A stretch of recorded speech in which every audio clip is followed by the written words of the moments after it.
So let me start by saying between 2015 and 2023, 381 million people use digital dating worldwide. That's a lot. In the US, 30% report to have used dating apps. And in the UK, 11% of the total population used online dating in 2023. 61% of those were male and 39% were female. So there are many stories out there about dating apps. There are success stories about sustained relationship, pleasurable hookups, and so on and so forth, about opportunities, exploration, and so on. There are narratives of disappointment, people who have different motivations, gamification, where some people see it as a game where they just want to accrue likes as opposed to actually talk to anyone. And then there is the dark side of dating apps, which include romance scams, emotional scams, harassment, intrusion, and discrimination. One argument has been that dating apps are transforming intimacy. So when we say intimacy, we're talking about couple relations, we're talking about sexual relations, we're talking about friendships, we're talking even about moments of intimacy where something happens on a dating app which is significant for that person. That kind of sense of closeness. And closeness can be embodied, can be body closeness, or doesn't necessarily need to be body closeness. So one argument is that it allows for stranger intimacy. And Coggan-Miller suggests it does so through which effective structures of knowing, providing, befriending, and even loving are built. Elsewhere, as we all know, Bumble claims that its dating apps purport to empower women. So there's the question of empowerment as well as the question of intimacy, and whether there is a kind of gender reconfiguration within dating apps, or dating apps at least facilitate those. So these are the kinds of questions we were interested in to begin with when we were talking about intimacy, but we were also interested in the ways in which that COVID restrictions period, so we're talking about lockdowns and social distance, the ways in which dating apps might have been used to improve resilience, or what, not to improve necessarily, but did improve resilience, and the ways in which people negotiated risk and safety on those days. Hi, thank you for being here today. So Brian already mentioned how omnipresent dating apps are in our lives. Thank you. So as he said, millions of people worldwide are using dating apps. So for instance, in the US, 30% of adults have used dating apps. And it is projected that in 2040, or in the 2040 years, up to 70% of couples' relationships will start online.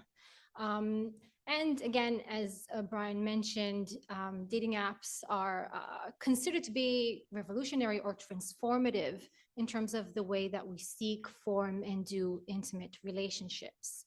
And especially, it seems as if dating apps came into their own during the COVID-19 years, especially during lockdown and restrictions.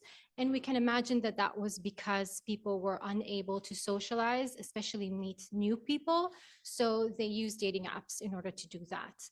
As I said, the largest dating app businesses reported a major increase in use as COVID-19 restrictions began. Two here? Oh, okay. So based on that, the project had several aims. The first was to investigate if indeed dating apps are as transformative as claimed, especially by the media. And if so, how and for whom? We particularly focused on sexuality and gender, but also on other social dimensions and how they intersect and interact with each other. We also examined to what extent dating apps can be a resource for social and intimate resilience in the face of social isolation, loneliness, and risk of viral infection during the COVID-19 restriction period. Lastly, we also wanted to examine if dating apps can be a resource in the face of what has been termed, again, mostly by the media, but also, I assume in academia as well, as a general epidemic of loneliness.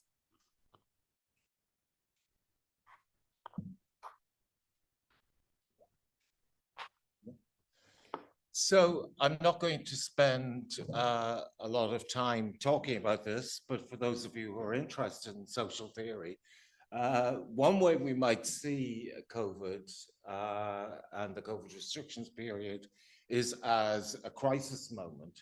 So, for example, Anthony Giddens, Pierre Bourdieu, and others have argued that at crisis moments, new opportunities open up for radical and sustained personal and social change.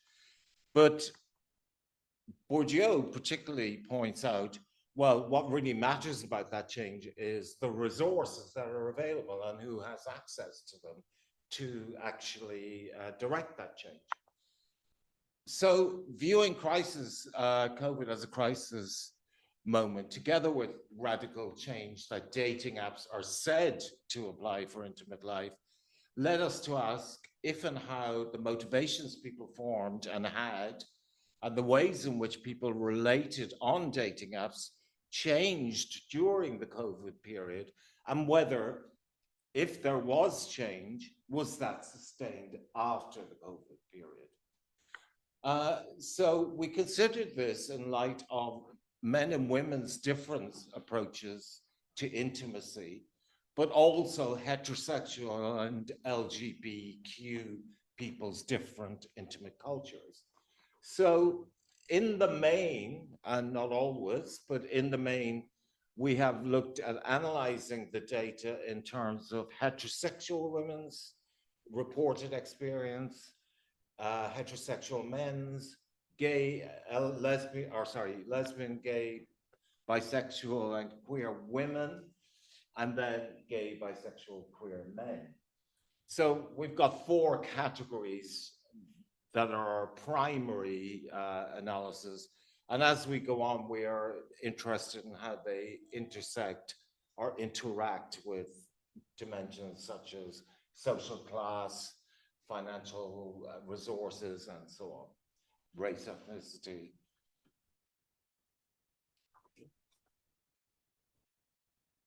As you can see, we have a very well choreographed dance of chairs going on here. So to provide you a little bit of a backstory of how the project came to be, this project arose in the very early days of COVID, when the ESRC launched a call for funding, well, a call for applications to tackle immediate priorities during the early days of COVID. And that's why there is a mixture in the research questions, with some questions that are much more focused on health, well-being, and using dating apps to improve people's experiences of lockdown. And those were the ones that we initially developed for that call that was rejected. And then we applied to the normal ESRC and we bulked up the sociological material with issues of intimacy.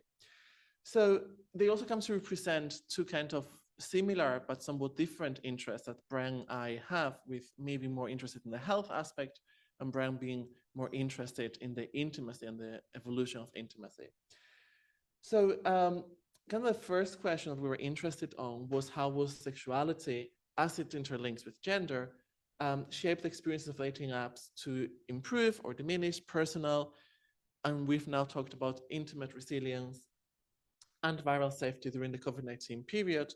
There have been a lot of arguments made that, for example, gay men are more resilient because of their experiences of having to come out or their experiences of suffering bullying during their early years. We wanted to figure out, does that actually hold when we talk about COVID? the practices of intimacy that had emerged through dating apps, during social distancing and lockdowns, whether they were in any way promoting those things, and whether the experiences, as I say, of LGBT people and heterosexual people were similar or different.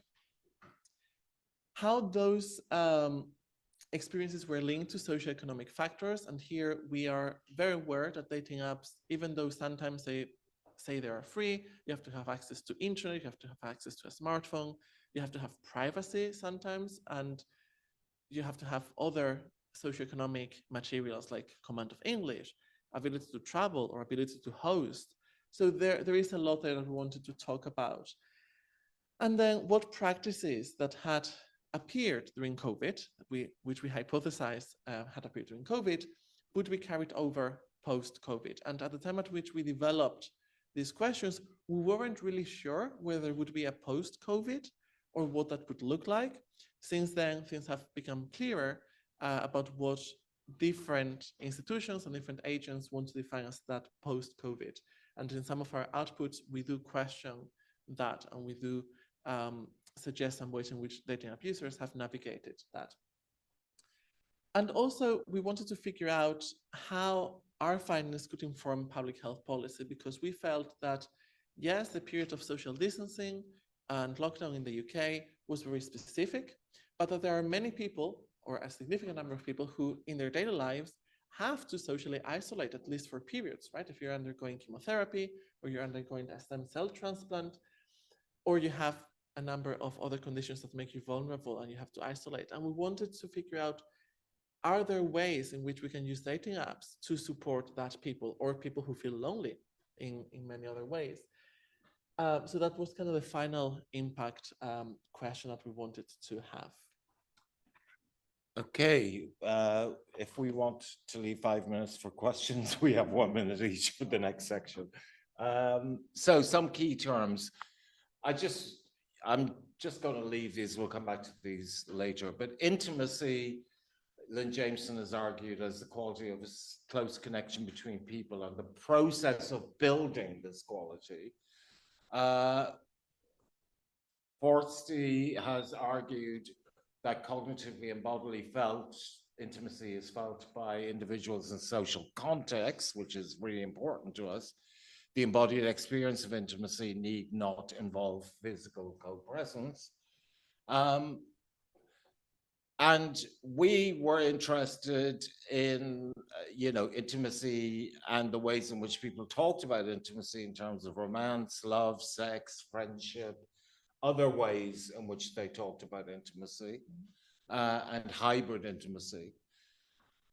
But I think one of our points really will be that, and is, that this idea of a process of building up the quality of intimacy isn't necessarily the best way to see intimacy. You can have a momentary experience, which can be very intimate. It can last 5 minutes on a dating app, and that may well have an impact on your sense of self, or on the reflection you have about relationships and so on. So I'm just going to leave that there, and we'll talk about that more later. So in terms of our study, we ran a survey. It was a mixed methods. We ran a survey first, and then we did interviews. The survey was retrospective, so all our data collection happened in January 2023. So and we asked participants to tell us about 3 time points before COVID, during COVID, and after COVID. We defined that period of during COVID as a period of strictest social distancing regulations in the UK, which expand roughly between March 2020 and June 2021, when you would only be allowed to leave your home for essential tasks like working or buying groceries or 1 hour of exercise, and you couldn't mix with other people. We gathered 822 respondents through a third-party survey provider that used pre-established panels to get a non-representative sample. I learned that by heart. And we wanted to oversample LGBT people because we felt they had been undersampled in previous studies. You can see here roughly a proportion of equal terms male and female, but an overrepresentation of LGBT people. And we'll talk about what this may mean and some of the particularities of that group when we discuss the findings. Hi, so very quickly, we conducted also online interviews, semi-structured online interviews. We had 53 in total. The fieldwork took place between May and November 2023. We aim to have an even split or as close as it can be between women, men, and non-binary. And the same thing goes for LGBT plus and heterosexual interviewees. We did have a majority of white interviewees, which was something that we pushed towards the end of the fieldwork period to kind of diversify a bit more. So yes, we still have a bit more white interviewees than non-white, but still managed to diversify the pool a little bit. Are we going to say something? Okay, I think that's it, isn't it? Oh, yes, check out the proposal. Yeah. So if you want to learn more about how we did it and why we did what we did, we published a protocol in the Journal of Qualitative Methods. And we also have there copies of the survey, we have copies of the interview guide, and we have a number of other documents that we used throughout the recruitment process. So it's really, when we release the data set, that will be a place where you can find out of information of how the data was gathered and why it was gathered the way it was. And it's open access. Okay, so by now I hope you have a sense there are different aspects of the project. There is one about intimacy, there's one about risk and safety, and there are the issues of, well, there's another issue which we'll come to later, which is dating apps as businesses. And I think that's really important to understanding what's going on. If you're not particularly interested in one of those, bear with us because we will pull it together at the end. Jaime will pull it together at the end, I'm sure. So really, we have a few minutes before we invite Sheriff to speak. Are there any questions?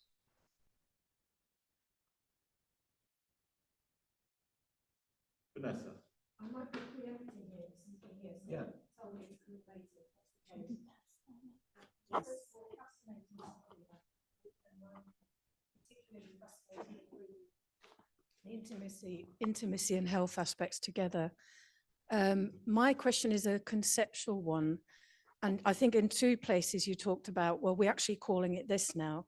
And I got really interested in what's the kind of the conceptual development. Like one of them was intimate resilience or something. So if you'd like to give us a bit of a flavor of how your conceptual thinking has also developed. I think our conceptual thinking developed in conversation with the data, to be honest. So initially we were thinking about getting a research grant. That was what we were thinking.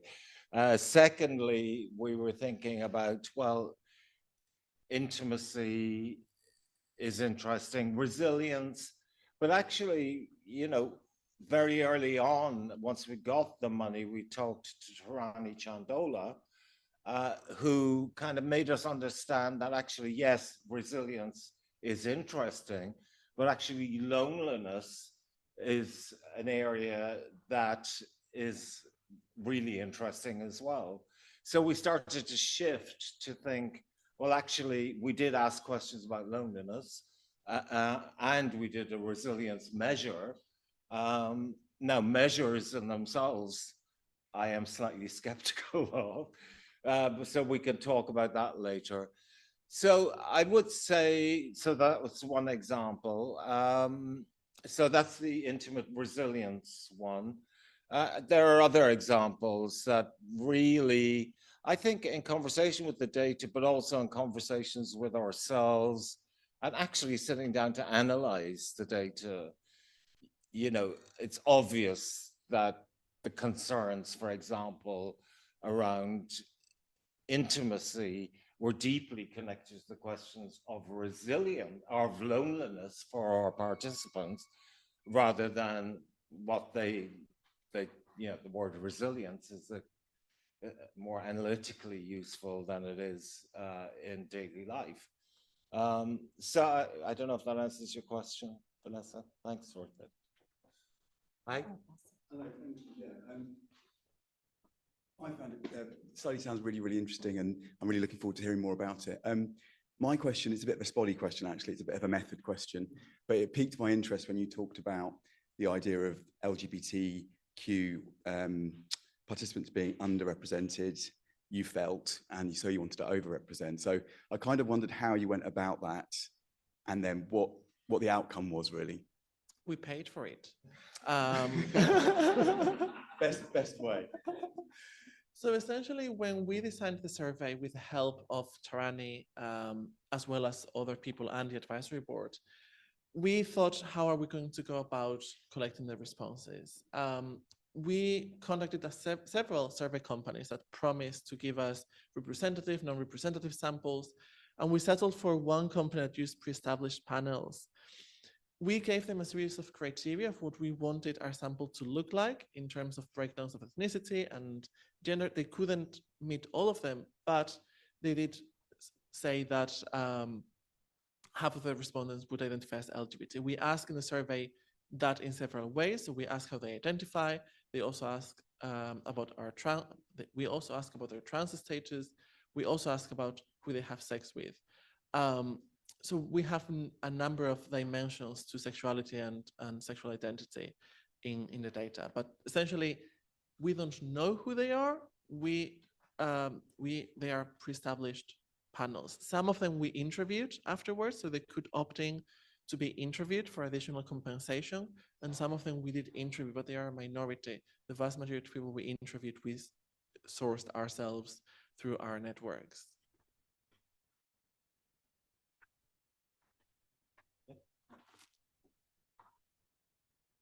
Thank you. I was wondering, because you said you're looking at pre, during, and post-COVID. I was just wondering how far back pre-COVID, because sometimes the date can change. This is an interesting question that we have to address. It's good to address it now.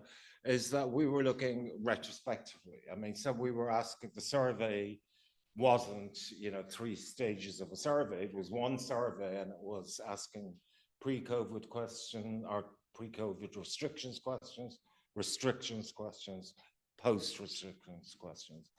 So the issue of memory comes in there a lot, but also the issue, I mean, we were making sense of that in terms of the idea that the narratives that people tell about their lives, may not exactly match up with fact, but that they say those narratives do a certain kind of work. They do a work for the person, and they do a work as a public story. So we were very attuned to that. I'm not sure I've answered your question, though. Yeah, sure. Something a bit more technical, I don't know. But in the interviews, I started by asking if they can tell me about the first time they started using dating apps. So that maybe answers your question of how far back they went, because if they started using dating apps 15 years ago, then they talked about 15 years ago. But if it was a year ago, or I don't know, maybe 3 years ago, let's say, then they talked about that. So some people's also recollections went way back, and some of them even talked about how it wasn't even dating apps, it was like online dating websites or even boardrooms, like depended on their experiences. So I hope that answers your question. That's great. Thank you. So there's kind of biographical approach to that as well. Yeah, we're gonna have to be quick because Sharon. Mine's quick. Well, maybe not. How did you guys define dating apps now that you bring in the website aspect? How did we define dating apps?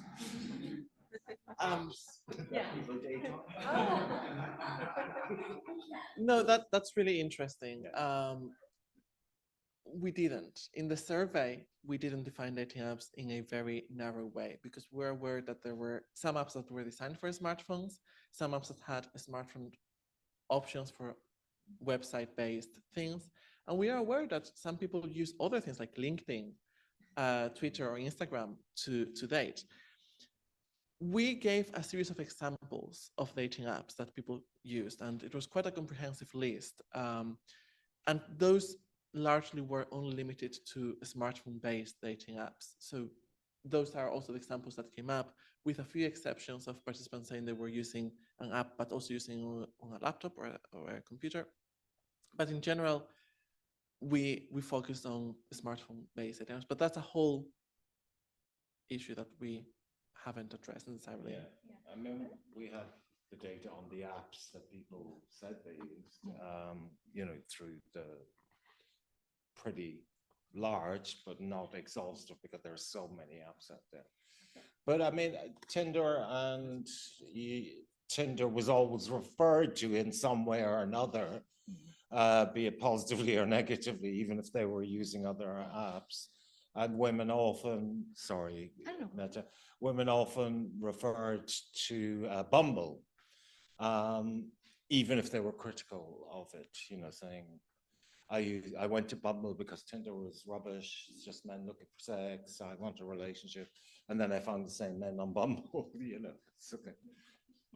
And no, I guess you kind of covered it, but yeah, we did have a moment where we wanted to write a paper about like what is a dating app and what makes a dating app.